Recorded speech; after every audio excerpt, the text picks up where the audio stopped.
Oh, hello. I didn't see you there. Welcome to episode 2.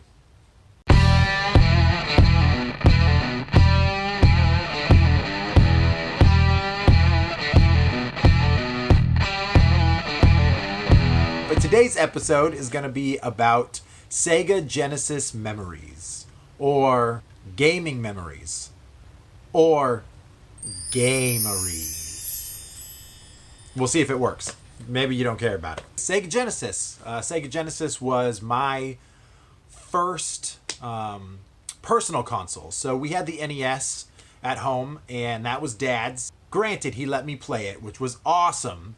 Thanks, Dad. I didn't have my own console until the Sega Genesis. My first experience with the Sega Genesis is I had to rent it from a video store. And I remember my dad rented the Sega Genesis over and over and over again. They used to come in these cases. These cases would open up and have the system and a controller and the power and the AV cables to hook it up to the television. And it was really cool because you were able to rent it for a couple days, and then I think they give you a discount on some video games when you did it.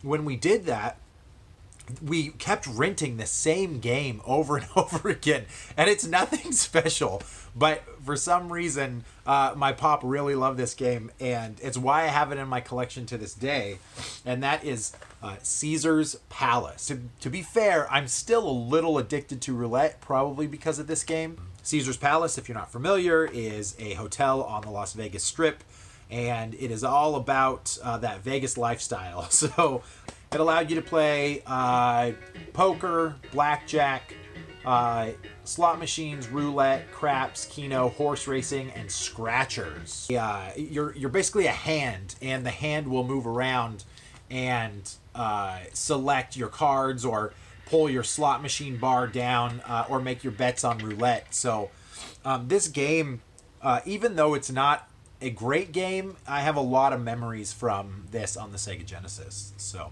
that was the first one that I actually remember us renting from the video store. Gameries. Terminator 2, the arcade game. This port, I thought as a kid, was awesome. Where is John Connor? I know it wasn't as good as the arcade, but when I was young, I didn't know the difference at all. And to this day, I still think it's a really fun game. The arcade cabinet, if you remember, had 2 machine guns, so 2 players would be able to track with those guns, and it was basically a shooter.